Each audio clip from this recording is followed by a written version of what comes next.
डोळ्यात 2 बूंद टाकल्यानंतर थोडा लोकांना दिसायला चालू झालं. बरोबर बरोबर. असं झालं. जुना मग बोला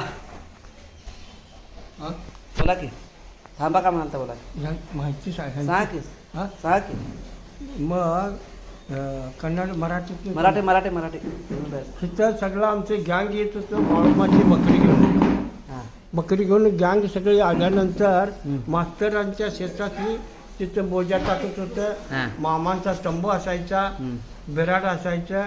मग ह्यांचं जेवण होय न आला आरती गिरती म्हणजे संध्याकाळला बी असायचं आणि सकाळचं बी असायचं. बर ह्यांची बी 7-8 माणसं असणारच मास्तर संख्या. बर बर बर आणि ते व्यवस्थित येऊन या दोघांचं काय केलं आरती पूजा करून मग कोण मागं जेवणारं जेवायचं, कोण गटली बांधणारी बांधायची, कोण बुट्ट्या घेऊन जाणारं जाणायचं.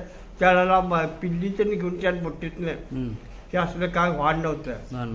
आणि ते सगळं आपापल्या तयारीत राहून ती संपूर्ण घेऊन ती रस्त्याला लागायची. शेवट जेवण करून सगळ्यांनी वाढून सगळी झालं काय म्हणून हे सगळं संपल्यानंतर मग ह्यांनी इकडं मास्तर इकडे गाडीतून घेऊन येत होते. अशा पण ते होय चाललेलं आहे आणि आता अजूनपर्यंत आम्ही बघितलेलं आहे.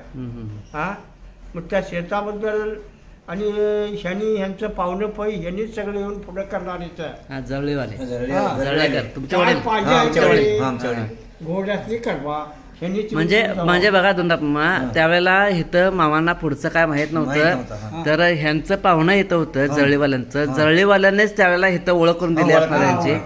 कारण त्यांच्याशिवाय पुढं मामा पुढे बघत जवळीवाल्यांनी तुमच्या वडिलांनी वगैरे किंवा तुमच्या आजोबा येत होते काय आजोबा नाही वडील येत होते. वडिलांनीच तुमच्या ओळख करून दिली असणार ह्या घराची.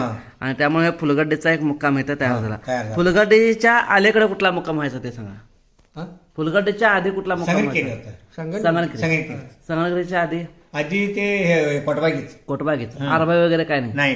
आरबाई थांबत नव्हता. आरबाई थांबत नव्हते ना. नव्हता. बर आता ह्या कोटबा आता जे फुलगड्डी आहे फुलगड्डीच्या पुढे कुठला तर यादवाडच मध्ये भोरनाट्टी वगैरे काय नाही. मध्ये एक होता तळ त्या अलीकडाचा मोडला. हा पहिला होता मामांच्या काळात होता. सुंदरला तळ होऊन भोरनट्टीला जायचं होतं. मामांच्या वेळचं सांगायला हा त्यावेळेचं ह्या लोकांची माहिती त्यासने माहित नाही सोडा पण मामांच्या वेळेला सांगा. कसं जसं ह्या भडगावच्या सावकारांची बंद्यांची धडतरी ह्या कोणकऱ्यांची जे ओळख झाली त्यांची दाटगी घेतणार. हल्ले मारलं तर त्याला हिने हजर व्हावं त्याच्या निमित्तानं हे इकडे सगळी ओळख होती गेली काय. आणि त्याला सोंडजोळीला मुक्काम होता. सुंदोळीला म्हणजे नदी लवडल्यावर तिगडी गेल्यानंतर सुंदोळीला मुक्काम व्हायचा. त्या लोकांनी आता म्हाताऱ्याला तर विचारला की त्यांना मग ज्ञान होतील म्हणाले. मग पुढे गेला नेहमी. बरोबर. मग तिथनं लक्ष्मेश्वर लागते तिथनं आत जाऊन भोरनट्टीला जायची होती. भोरनट्टीला त्या धनगरच्या शेतात रुद्राबाच्या शेतात जायची होती. रुद्राबाच्या तिथं काहीतरी 4-5 दिवस राहत होते. तिथनं उठली मधनच रस्ता कुलगुडच्या रानातनं ते संपूर्ण सगळं यंगटापूरला जायचं होतं. आणि ढवळेश्वर म्हणून गाव आहे का नाही तिथं त्या यंगटापूरच्या डोंगराला लागून आंब्याची झाडं होती. तिथं भोजन येऊन टाकलं तर तिथे 1-2 रोज बसवायचं. मग पुजेरीच्याच जायचं होतं. ते सगळं सांगितलं तर तिथं आणि ऐकलं तरी कुणाला माहित नाही म्हणतात. असं व्हायचं. आता काय कुणाला आणि त्या वेळेला शेवटला का नाही मामा अगदी गैंगाट झाला का नाही त्यावेळेला भोरनट्टी सुद्धा जाताना काय ह्या कुलगुडच्या रानातनं कापूस होय न लय मामा गंगेट घालता. आणि लक्कापा पैलवान होता. मग लक्कापा पैलवान असताना त्याने काय करला आता घोडं जर असेल तर लक्क्या मी जरा बसलो असतो ना मला चालाय होईना.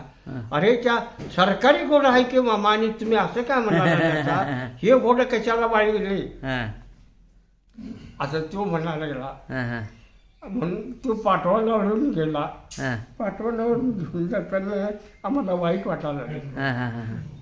मग मी सरकारी घोडा आहे आणि तू काय घेऊ नकोस मी आहे की त्याला तयार म्हणाला. आणि त्याला हिथनं उचलला की कुठे बकरी जरा थांबतात का नाही तिथे ते लिंबाऱ्याच्या झाडाला होय सोडायचं काय? काय रे लक्षात तुझा उपकार झाला म्हणायचा.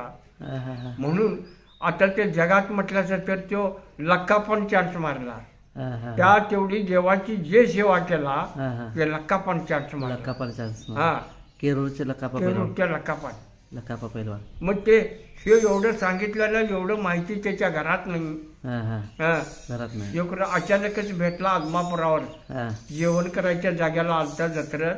हा. शेण आम्हाला कोण सांगा नाही म्हणाला, मीच त्याला बोललो. कोण त्याचा लक्ष्मण म्हणून पोरगा आहे. पोरगा? हा, हा मग तेच बसू बिसून आहेत बघा बघ्यात. हा, हा. मी करायला नो खरं रणच्या तुझा काय तुला काय कमी पडलं तर मग त्याने विचार करा. तुला तुझा माणूस म्हणून माझ्या बकऱ्यात कायम एक माणूस पाहिजे म्हणून सांगितलं आहे. हा, हा, हा. हा त्यावेळेला बरोबर म्हणजे माझ्या हुजेर आहे. बरोबर. मग आता ते कोणतरी सांगितल्यावर कोणतरी येईन होईल हा, हा. अशापैकी व्हायच गेलेला आहे. बरोबर आहे. मग तसं तिथनं यंगट्यापूरला गेली. यंगट्यापुरातून मग यादवाडला गेली. हम्म. यादवाडातून मग लिंगापूरला गेली. लिंगापूरला गेले. मग तिथे 1 महिना काढली त्या आणि गणेश चतुर्थीला आणि मागं परतली. हो. गणेशातलं मग अशापैकी जनार्दन मला सांगा, ह्या तळावर ह्या इकडच्या तळावर इकडे येताना ह्या रस्त्यावर खाली जमिनीत डेऱ्या असायच्या, त्याविषयी सांगा. काय म्हणलं जमिनीत डेरे पाण्याचे डेरे पाण्याचे डेरे ठेवत होते हा ते. बोला की. त्यावेळी ऊन भरपूर असणार, हा. पाणी कुठे मिळायलाच नाही, पाणी ह्या भागात मिळायचं नाही. मिळायचं नाही. आरटी गिरतं. म्हणताना माणसं लावून पाणी आणून भरायचं डेऱ्यात डेऱ्यात आणि म्हणजे डेऱ्यात पाणी ठेवायचंच. काय ठेवायचं रस्त्यावर तिथं. रस्त्यावर रस्त्यावर डेऱ्यात आणि रस्त्यावर तिथं असायचं काय? पेले हा, ठेवायचे. रस्त्यावर हा. ठेवायचं. त्यात पेले. हा. आणि ते पाणी कुणाला ताण लागते त्याने पिऊन जावं म्हणून त्यांनी हे केलेलं आहे. हा. मग काही लोक धर्माचं पाणी म्हणून ते पीत पित नव्हते. नव्हते. धर्माचं पाणी म्हणजे काय? होय, धर्माचं म्हणजे ते त्याला आमचं पुण्य त्याला कोणी झालं. केलेले ते पाणी दुसऱ्या पिल्यानंतर लोकांना. आत्मा शांत झाला. आत्मा शांत झाला. शांत झाला म्हणजे आम्ही बकऱ्यात सेवा करालोय हा. आणि आमचा आत्मा पाणी पिल्यानंतर शांत झाला. झाला. आणि झाल्यानंतर मग काय पुण्य आमचं काय होईल? पुण्य त्यांना असेल असेल ते त्यांनाच नाही जाणार आमचा वाटा थोडा हा त्याचा. म्हणून ते होय. पित नव्हते पाणी. एक जण पीत नव्हतं. हा, हा, हा. पत्ते पाळत होते ते. पत्ते पाळत होता. मग त्या डेऱ्याच्या शेजारी काय गुळ वगैरे ठेवत होते काय? आम्ही काय ते बघायला ते- गेलो. बघायला. पाणी तेवढंच होतं. पण पाणी आणि पाणी प्यायला तेवढंच होतं. ग्लास. पाणी तेवढं. डेरा तो होता तो अगदी जमिनीच्या वर नाही नाही असतो. असं वर वरच ठेवत होते. असं जमिनीच्या 2 डेरा असायचं हा. आणि दोन्हीवर हे बी होतं. एवढं आम्ही उंच बघितलं असणार नाही. नाही. हा, हा. तसंच होतं. मातीचं डेरा. आणि त्याच्यावर एक दगड ठेवायचं. सचिन दगड ठेवायचं. तसं बी होतं ते का पाणी तापतोय म्हणून. कारण ह्या भागात त्यावेळेला पाणी मिळत नव्हतं मिळत अजिबात. नव्हतं. अजिबात पाणी मिळत नव्हतं. तुम्हाला जाताना वाटत हे डेऱ्याचंच पाणी मिळत हा. होतं, दुसरं पाणी पाणी नव्हतं. नव्हतं. कारण त्यावेळेला बघा किती वाईट अवस्था. लई वाईट अवस्थित होतं. हा. चालेल, चांगलं बाळमांच्या नावाने चांगलं. चांगलं. आपण शेताकडे जाऊया आता. हा. शेताकडे जाऊन शेत बघून येऊया. नमस्कार मग. निवड सरळ यल्लाप्पा गौडर लप्पा यांना पापाची गवड पूर्ण एवढं खायचं. यल्लाप्पा अप्पाजी गौडर आप्पा मामांचे दुसरे हा, आमचे आईचे मोठ्या बहिणीचे मुलगा. मोठ्या बहिणीचे. बरोबर. येऊ रवान आमच्या हा हा हा हा. मामांच्या विषयी तुम्हाला काय माहिती आहे? इथं तळ येतो त्याविषयी काय माहिती आहे? मराठी बोलतात? कन्नड आहे विचार का ಕನ್ನಡದಾಗ ಹೇಳಿ. ವಿಚಾರ ಕೇಳ ಹಾ, ನೀ ಹೇಳ ಅದಕ್ಕೆ ಬರ್ತಿದ್ದು ನಮಗೂ ಗೊತ್ತೈತಿ ಇವ್ರು ಒಂದಾಗ ಕೊಡ್ತಿದ್ದು ಗೊತ್ತಿದ್ದು. ಎಲ್ಲ ಬಾದ್ನತ್ತ ಅವ್ರ ಕನ್ನಡ ಮ್ಯಾಗ ಹೇಳ್ರಿ. ಹಾ, ಅನುಭವ ಏನೈತೆ ಅಂತ ಹೇಳ. ಒಂದು ಭಕ್ತಿ ದೊಡ್ಡದ ಬಾಳ ಮಾಡಿದ್ರೆ ಹಾ ಹಾ. ಎಲ್ಲ ಇಲ್ಲಿ ಮಂದಿ ಇದು ಮಾಡಿದ್ರಲ್ಲ ಎಲ್ಲ ಮಾಡ್ತಿದ್ರು ಎಲ್ಲ ನಾವು ಹೋಗ್ತಿದ್ವಿ. ಎಲ್ಲರೂ ನಾವು ಹೋಗೋದಿಲ್ಲ. चांगलं बाबांच्या नावानं चांगलं. मित्रांनो, आता इथं फुलगडीच्या रामण्णा पाटले यांच्या घरी आपण आहोत आणि थोड्याच वेळात आपण आता जाणार आहोत रामण्णा पाटले यांच्या शेतात. तुमचं शेत बघायचं आहे आम्हाला. तुम्ही याय पाहिजे आमच्याबरोबर शेत दाखवायला. हं? तर शेत बघायला जाऊया. ज्या ठिकाणी मामांची बकरी थांबत होती, ज्या ठिकाणी तळ असायचा, ते ठिकाण आपण जाऊन बघायचं आहे. चांगलं. ಏನ್ ಕೊಡ್ತೀರ ಅದನ್ನ ಏನ್ ತಾಂಡ್ ಬೈಕ್ರ ಅಂತ ಗೊತ್ತು. मामा आठ टाइम मामा टाइम 8 टाइम.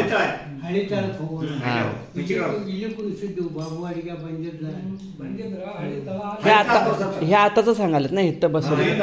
आताच नको म्हणून सांगा त्यासने. समाधीच्या आधी मामा होते त्यावेळेच विचार सांगा. मामा होते त्यावेळेच सांगा. मामा ओ बाबा मामा होते त्यावेळेच पाहिजे. ಆಗಿದ್ದಾರೆ. ನಿಮ್ಮ ಅಪ್ಪ ಇರ್ತೀರ